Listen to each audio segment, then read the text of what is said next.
বছর আগে বিজেপি সরকার এসে যখন একেবারে জন্ম থেকে মৃত্যু সবকিছুতে এমনকি ফোনে কি লাইন ব্যবহার করবো সবেতে আধার কার্ডকে কম্পালসারি করলো, তখন ওটা কি বললো যে একদিন পর্যন্ত যা যা ডকুমেন্ট ছিল voter I card, ration card ইত্যাদি সবকিছুকে জাল করা যায়, কিন্তু আধার হচ্ছে এমন একটা ডকুমেন্ট যেটাকে কোনোদিন জাল করা যাবে না। অতএব একদিন যা ছিল সব আবুলিশ, এবার থেকে সব হচ্ছে আধার।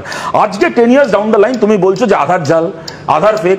তাহলে ভাই আমি তো যখন মায়ের পেট থেকে জন্মেছিলাম আধার কার্ড নিয়ে জন্মাইনি, তুমি আমাকে ধরিয়ে দিয়েছিলে হাতে, 10 বছর পরে এসে বলছো যে আগেরগুলো বাতিল হয়েছিল, এখন আধার ছিল, এখন আধারটাও বাতিল, আধারটাও জাল হচ্ছে। তাহলে এর জন্য কি আমি দায়ী যে বারবার করে 10 বছর অন্তর অন্তর আমাকে নাগরিকত্ব লাইনে দাঁড়াতে হবে?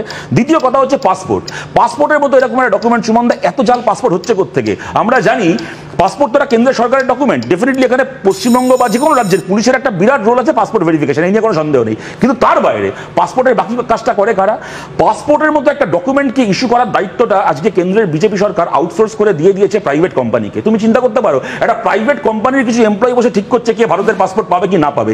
এরপরে যদি পাসপোর্ট জাল হয় তার দায় এবার ভারতের নাগরিক হিসেবে তোমার আমাকে ভোগ করতে হবে। আর আমার শেষ দুটো কথা আমি জানতে চাই, তুমি একদম সঠিক কথা বলেছো, বা যে কথাটা উঠে আসছে, পশ্চিমবাংলা জাল ডকুমেন্টের হাব হয়ে গেছে, ইন্ডাস্ট্রি হয়ে গেছে। দেখছি কাকদ্বীপের একটা ব্লক থেকে 2500 জাল ডকুমেন্ট তৈরি হয়েছে, তোমরাই খবরে দেখিয়েছো।